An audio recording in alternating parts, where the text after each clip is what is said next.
everybody. Jimmy D and the Wolf podcast. Hello. Okay. All right. So this is a continuation of our last podcast episode where we left off making it sound like we were going to turn into communists and socialists. No, I want to be clear on, and this article, we were talking about this New York Times article about why so many of our blue-collar Americans are dying of despair in America. And it's a tragedy. And deaths of despair are from alcohol, drugs, and suicide.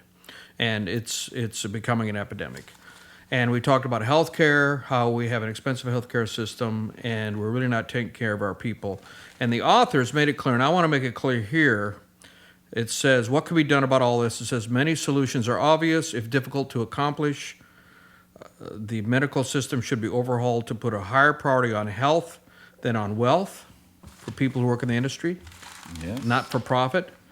And Case and Deaton, the authors of the study, argue, and that doesn't necessarily mean mandatory version of Medicare. Right. It doesn't mean that. Right. So we are unique.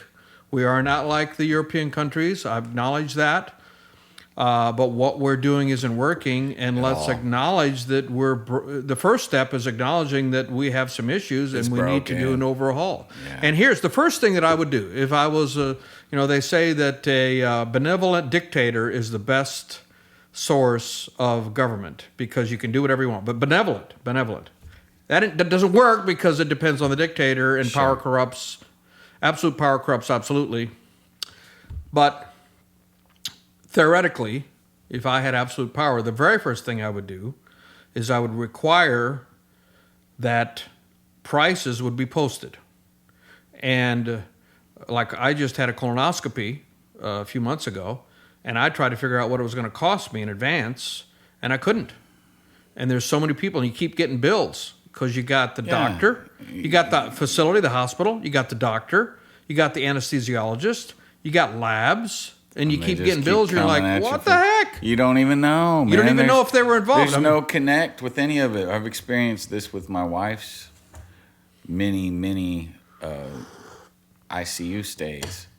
We just start getting bills in the mail, And there's no way to prove it. Yeah. Because you're out. You can't prove that they were there or they weren't there. And the average person doesn't even know what that stuff is. Exactly. I open these bills and it's like, here's your bill from the ER, and here's your bill from the oncologist, and here's your bill for the blood work, and here's your bill for, oh, okay. Well, I just owe you guys an infinite amount of money.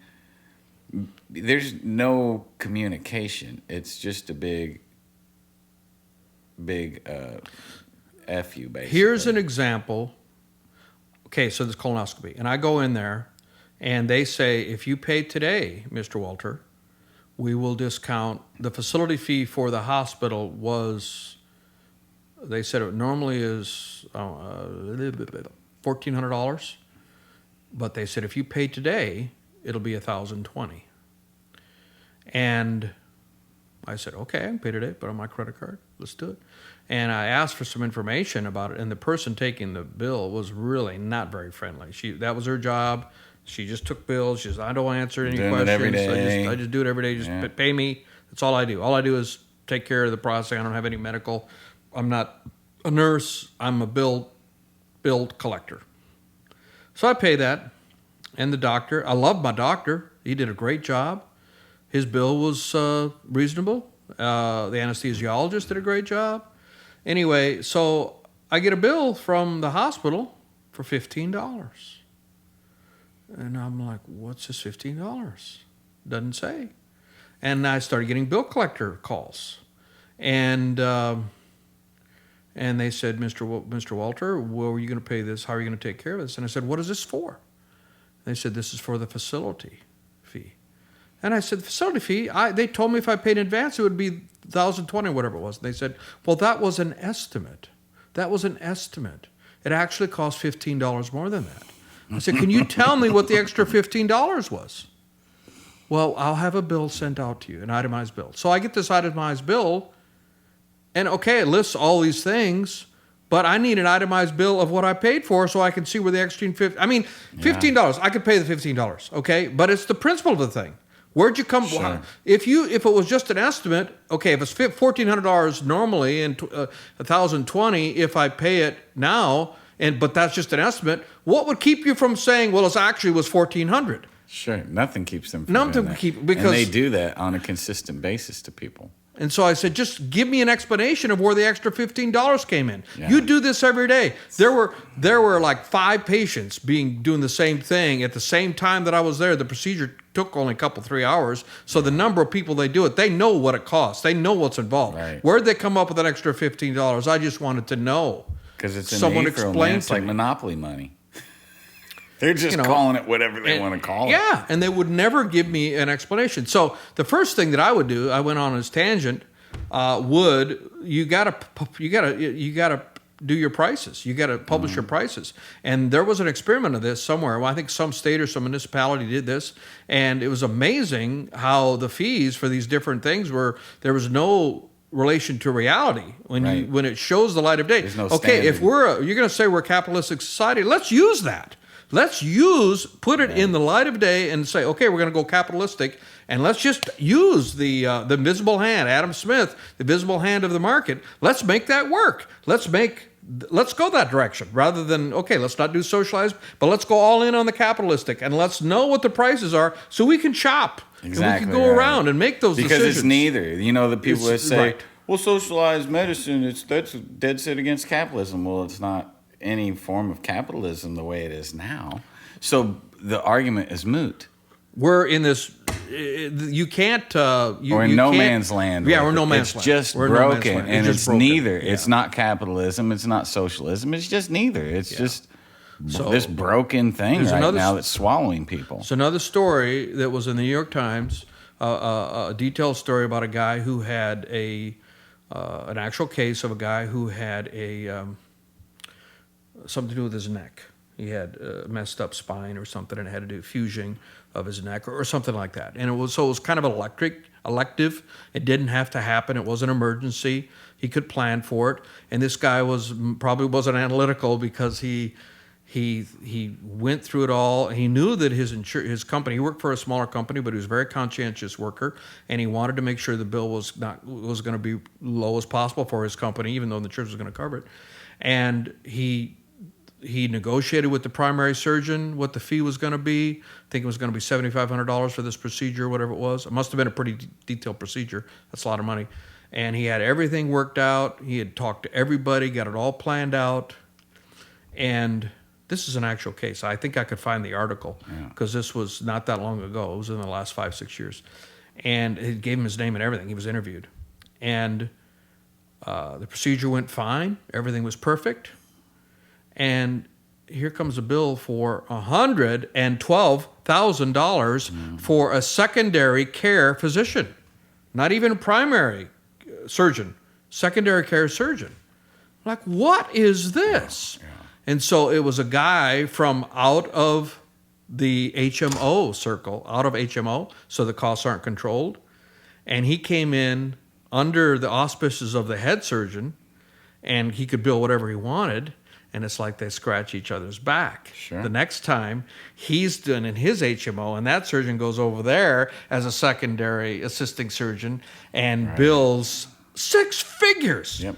Primary surgeon is like $7,000. The secondary surgeon who's just assisting was $112,000. I know, it's insanity. And he was like, "This is wrong." And the fact that that's not being policed on a better level is just Let me finish the story. So he says this is wrong, and if the insurance company has to pay this, that'll make the rates go up for my company. I'm a very conscientious, I identify with my company. I want to, and the insurance company said, "Well, we're going to pay it. We'll pay it." And he tried to negotiate, and the check was sent to him, and he held on to the check, hoping that he could negotiate. He wasn't going to pocket the money, but he was hoping to negotiate with them to get so that they would agree to a lower price. And they went to a lawyer immediately and was going to sue him. And he ended up giving the money up. I mean, his insurance company paid it because he got the check, but he gave up because nobody was supporting him in the effort of this unrealistic expense. It's disgusting. Now, I don't know how often that kind of thing happens, but Probably every day. that's the kind of stuff that is about the wealth, not about the health of the individual. Exactly right. And that's where we're at now. It is absolutely about the wealth. So if we could just say, okay, you have to post this small change would make a huge difference. You have to post the prices in advance. Yeah, so we can shop. So we can shop, and you can't charge after the fact. Right. This small little change, oh man, that would Well, you're right, because that, and that also helps with this huge sort of uninformed argument that goes on a daily basis. As soon as you say better the healthcare industry, that's socialism. That whole argument is spun in such a way now. People are polarized so far on either side of it that your point is a brilliant point. That it's not socialized medicine now, and it's not capitalism. Right. If it was capitalism, we would absolutely have the opportunity to price shop and sort through the and negotiate the different vehicles and opportunities of places to get care from. And that probably does happen in the upper echelons financially. There are people that make a lot of money that they sort of are shopping around, but it's not really money at that point, it's care. There are people going to Cleveland Clinic to get procedures done, but they can afford to, how many of them can do that? I'm from South Dakota, and Mayo Clinic is one of the, so I guess, supposedly one of the top places in the country for certain things, and people come from all over the country to go to Mayo Clinic. That's in Minnesota, Rochester, Minnesota, and it's a big deal. People can shop around when they have funds. When they have, and it's great if you have it. But it's great if you have it. Yeah. For every one of them that have it, there's 1,000 other people that don't have it, or this comes back to the quality of life thing. More times than not, I believe that the middle class people, they're not even going to the hospital because they know that fight is fixed. They've been there before. They've received bills coming at them from every which angle, and they didn't even know what was what. They're just suffering. Many of them are just suffering. They're in chronic pain, or they need a certain medicine, or they need a certain prescription that they're just not even going to the doctor to talk about it because they know. You're afraid the rates will go up. Not just rates go up, financially, they can't handle it. They know they're going to get a big fat bill that they can't pay realistically, and they know it's going to ruin their credit or whatever. There are more people afraid of going to the doctor now. Middle class people. And it all plays in. What happens when they're afraid of going to the doctor? They're afraid of getting a bill so big that they have to file bankruptcy. Then what? They self-medicate. Self-medicate, yeah. Now, my doctor, I found a general practitioner, Dr. Cody. Love him, and he's a recent graduate, so I picked him because he's got the latest training. He's not using 30-year-old technology. Not giving you a good bloodletting. Great, love him. I mean, great doctor, does great service. No complaints. And I talked to him about my frustrations with this $15 thing. I mean, okay, first world problems. Okay, I can do but I just wanted an explanation. And he said, yeah, I know, that's the medical system. That's not the medical care. I can't remember the terms he said. That's not what I do. That's the medical business. That's not he's a doctor, but cares very much about his patients. And he says, he admitted to me, he says, I get frustrated with it too. He says, when I'm using, when he's using it. And he also told me, while I'm thinking of him, I think as you get older, most guys have ugly feet. And I think I have ugly feet.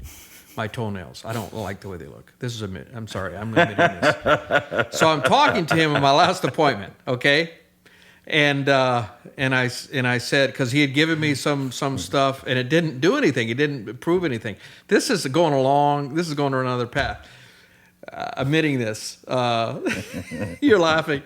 And I said to him, just kind of in discouragement, I said, because I've tried different things. I tried this stuff, and I put it on every morning, and it didn't change. the fungus on my toenails. And I says, man, I'm going to die with ugly feet. And without missing a beat, Dr. Coda goes, well, they normally don't show your feet in the casket. So you're okay. Doctors, man.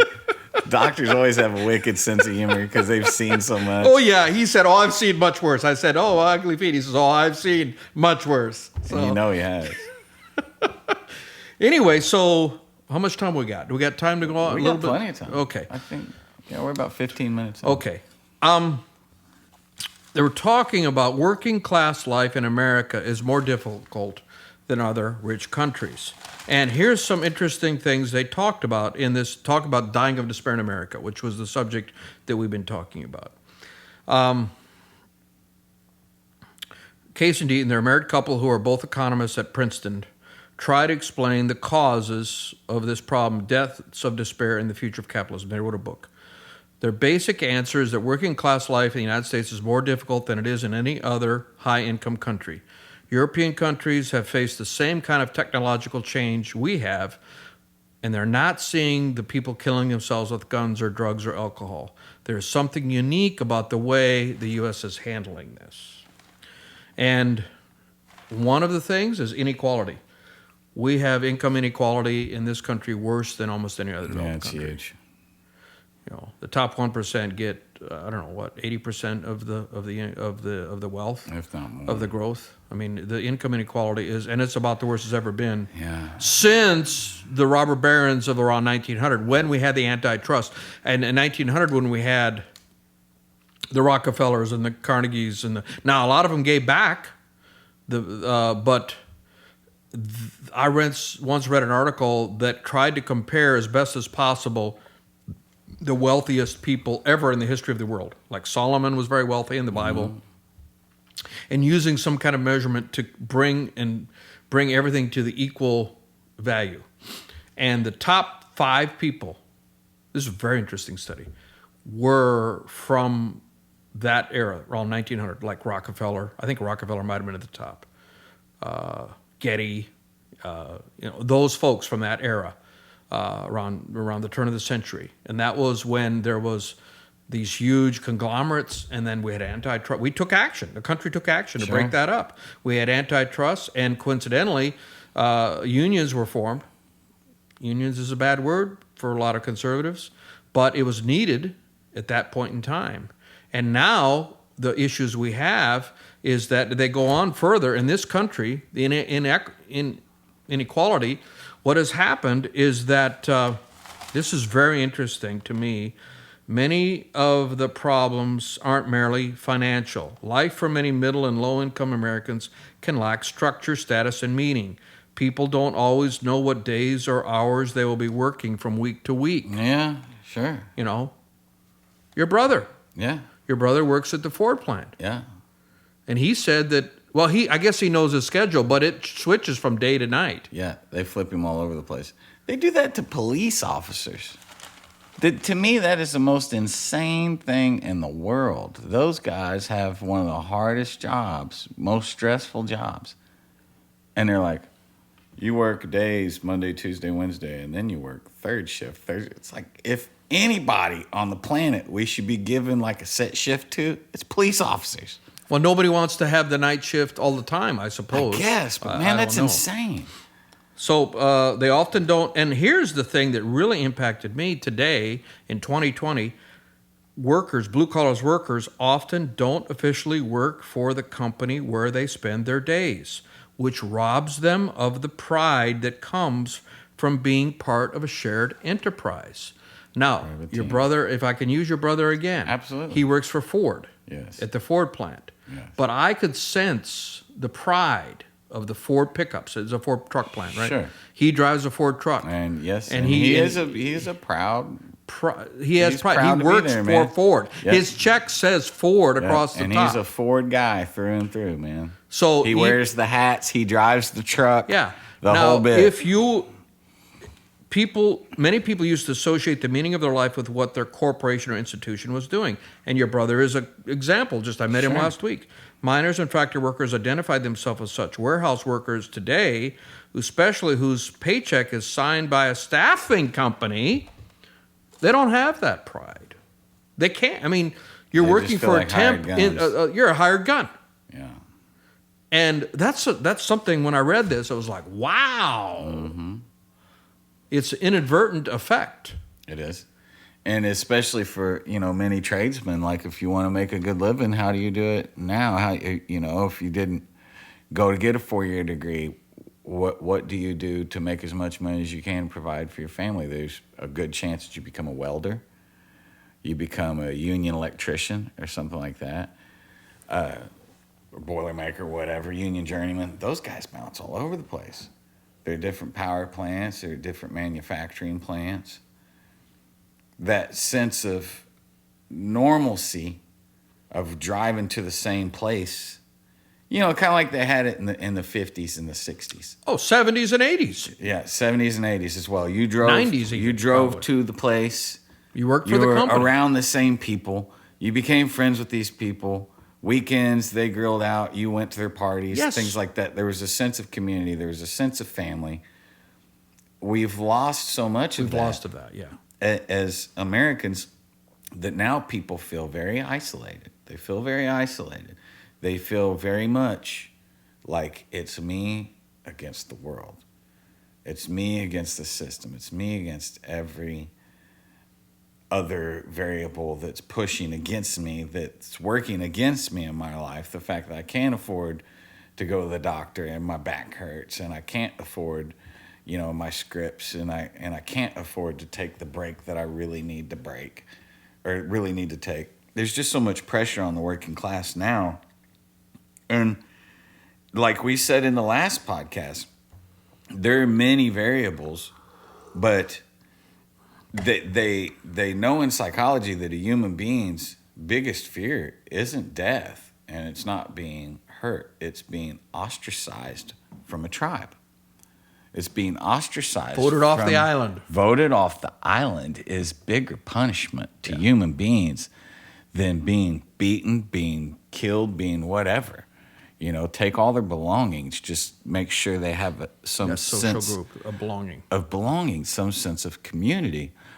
And I think it's really, really hard for people now because not just have we lost that in the workplace in many ways, our younger folks aren't getting that sense. They're not seeing their parents have that sense of community, so they don't even know what it looks like to begin with. And because of the internet and social media, they're not getting the interactions that they need to develop into well-rounded human beings, so to speak. They're not having the sleepovers at their buddy's house like they used to. Well, they're not going off and playing in the dirt or whatever, going to creeks, Well, I remember when I was a kid, of course, it was rural South Dakota farm life. Not in the summer because everybody's in the fields working, 100-hour weeks, driving the combine and the tractor and whatnot. But in the wintertime, well, you did the chores. If you had cattle, you fed the cattle, you fed the sheep. We never had hogs, but we had sheep and cattle. And then you do that, you get those chores done, and then sometimes we'd go visiting. And go see neighbors and call them up and say, hey, sure, we're coming over. And I spent so much time in other neighboring, it was just a social thing. And it helps you develop socially. And then I go play with the kids about roughly the same age, because the parents would be about the same age. And I don't think society's doing that. Go visiting, you feel like you're imposing, right? It doesn't happen anything like it should, I'm really blessed to still have some people come visit, and some of my wife's friends come visit, and my sons have some buddies that will come over from time to time, but it's nothing like it used to be. It's really not, because I remember cousins coming over all the time, and we always had people at our house, and if not, we were always going to somebody else's house. And of course, I come up with a big family with that many siblings. There were always people around, and you were growing up that way. You were always learning some kind of life lesson from other people, other families, other walks of life. And You know, there's a sense of adventure that comes with it that it's like, it's so different because now my sons are 12 and 11 and they'll say, hey, you know, we live like 200 yards from the school. They'll say, hey, you care if we walk over to the school and play some basketball? No, that's fine. And they'll go over there and play and come back. And that's like a huge adventure for them. But that's the extent of their travels by themselves. Whereas when I was younger, it was kind of like you got on your bicycle and you took off, and you might meet some friends a mile down the road and they might say, hey, our buddy's over here another mile down. And you had adventures, you know, they were adventures. You didn't know where you were going. You didn't know where you're going to end up. And young people aren't really doing that anymore. I think about it a lot. Because driving around in neighborhoods, you just don't see young people out playing together like you used to. And I think that's a big portion of your social development. And it's interesting because even in playing music as often as I do, a lot of the crowds, they're getting older. Young people aren't coming out like they used to come out. They're not going out to clubs and hanging out like they used to. It's just not there anymore because they're content to stay at home in many ways and live a virtual life. It affects everything, man. I mean, there's so many things that, I know that was a little bit of a rabbit trail, but there are so many things that affect this that are working against our best interest and that are working against the middle class right now. And it's almost unfair to even call it middle class anymore because we've reached this point of polarity where it's not middle class, it's not white collar. It's kind of the haves and have-nots. It's the haves and the have-nots. It absolutely is. You either can or you cannot, and the bulk of our population cannot. You know, they're strong people. They're keeping their game face. They're smiling, but it's not easy right now for the average person to get by. So going back to this, as seen in the charts below, so I talked about in the last episode, and I'll post these charts in the video about deaths of despair per 100,000 people at college versus non-college, and adults saying they're not happy, that kind of stuff. Growing people without college degrees are also less likely to attend church. Surveys show that a growing number of working class Americans find it difficult to do basic things like climb a flight of stairs or socialize, partly because of chronic problems with their mental or physical health. Many people are also drinking more and they are unhappier. Given all these alarming social indicators, it's not surprising that some other causes of death, in addition to suicide, alcoholism, and drug overdoses, which are, they define as the deaths of despair, other causes of death have all begun rising for Americans without college degrees. Heart disease is the most significant, exacerbated by obesity, drinking, and drug use. The combined result is a divergence in the life expectancy of white college graduates and non-graduates. Overall mortality for whites between the ages of 45 and 54, which is the segment that they studied, has held roughly steady for the last 25 years. But when you separate them out by college graduate versus college graduate, there's a huge divergence. Yes. And so, you know, it's so many indicators that you can point to are showing that there's some, you know, the quality of life for this class of people, this category of people is not going well. No. And so, well, rather than just saying it's a bad thing, what can be done about it? Well, they say that many of the solutions are obvious but difficult to accomplish. The medical system, we talked about that. The federal government should do a better job of keeping big business from maximizing profits at the expense of workers. Because we talked about, when I first came out after graduating college, I worked for DuPont. And DuPont was known as Uncle Dupy because DuPont had never laid off anybody. And DuPont had a reputation for taking care of its own. They had your back. They had your back. If somebody had an issue with alcoholism, they quietly took care of you and even paid your salary and would take you to dry you out to a clinic, to whatever it took. You were in, and they took care of you because you run their own. And that's the whole thing now, man. Nobody has your back. Nobody if has you're your back. middle class. And you were expected to work there for your entire career. Yeah. Now, in today's business climate, for better or worse, I mean, if you go in and you're interviewing for a job and you've been at the same company for 15 years, ooh, what's wrong with you? Right. You're expected to have moved around to gather experience in a lot of different companies. I'm not saying, there's advantages to the old way, perhaps advantages to the new way.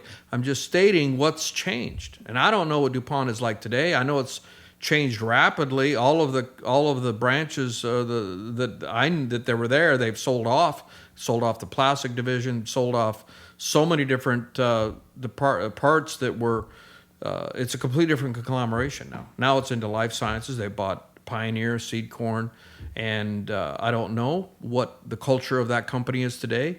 I don't really have any friends that are still working there, but I know what the culture was then, and I would find it very surprising if the culture is still... Well, I know it's not. They changed shortly after I left. I heard some of the things started changing.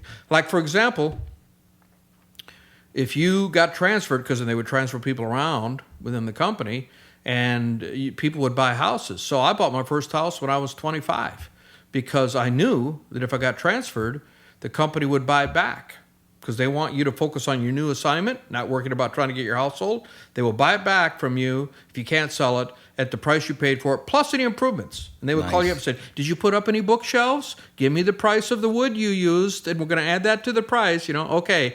I put $200 worth of bookshelves in, okay, and I paid this much, okay, then my price, you didn't lose a penny.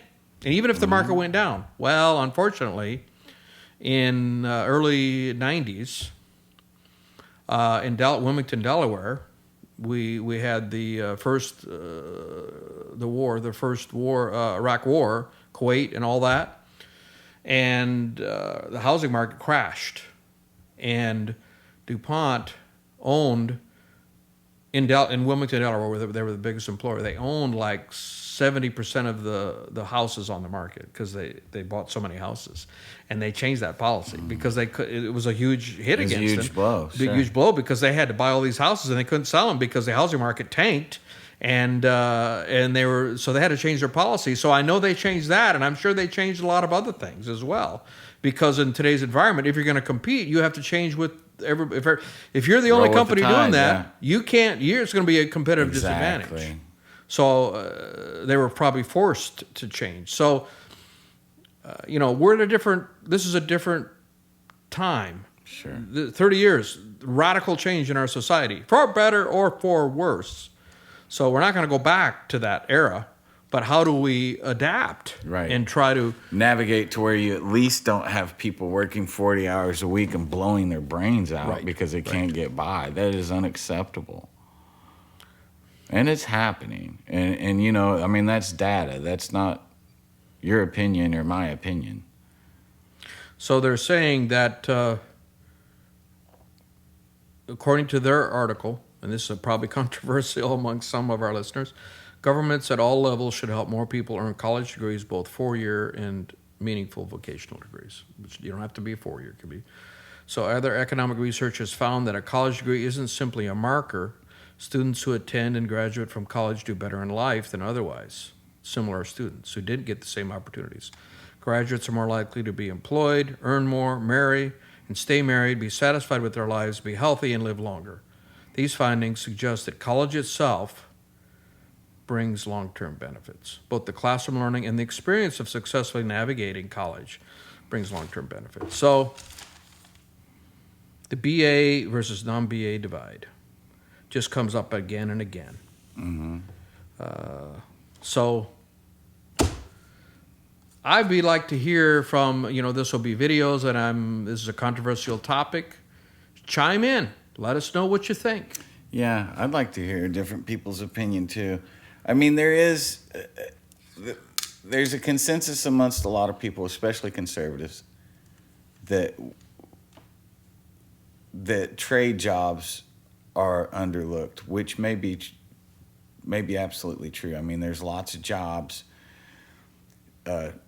skills, plumbers, construction workers. We need those jobs, and we're not downplaying any of that at all. Yeah, that's a trade. Yeah, they mentioned that's a trade school. There's an argument. There's an argument now that you're better off to go that path than you are to go to college. There's a general consensus amongst a lot of conservatives that now you're better off to just get to work than you are to go to school. Well, there's an issue. Well, here's another issue maybe we can get on is the inflation in a college degree. Yes. That's gotten out of control. Yeah. And going to an Ivy League college just to get an Ivy League college degree and end up with $150,000 worth of debt, it's insane. And you got a degree in English or something that doesn't give you a job, a paying job, that is insanity. But a STEM job. This is because I graduated with a STEM degree, science. What is it? Science, technology, engineering, and math. Engineering and math and all of those kinds of degrees, they pay. Sure. And my school, South Dakota School of Mines and Technology in Rapid City, South Dakota, there was a study once, and it was the only university in the country that the average starting salary graduating from the South Dakota School of Mines, my alma mater, was above the cost of getting the degree. Nice. There was no other. Isn't that one of the best engineering schools? Well, I mean, it's a public school, so or a state school, so it's not going to be MIT and Caltech. They're probably considered at the top, but amongst state schools, it's pretty doggone good school, pretty doggone good school. It's punches above its weight. It's a small little school, 2,000 students, I think, 2,500, but it punches above its weight. It's got a good reputation, but it's still a state school. I mean, it's not like going to MIT. That's probably still the ultimate. Or Caltech, I know in California School of Mines punching above its weight. Punching above its weight, like the musical Canadians and the Irish. Punching above its weight. We like punching above its weight. We do. Big fans of that. All right. Well, maybe we should close it out on that note. Let's close it out, man. All right. Till next time. Absolutely.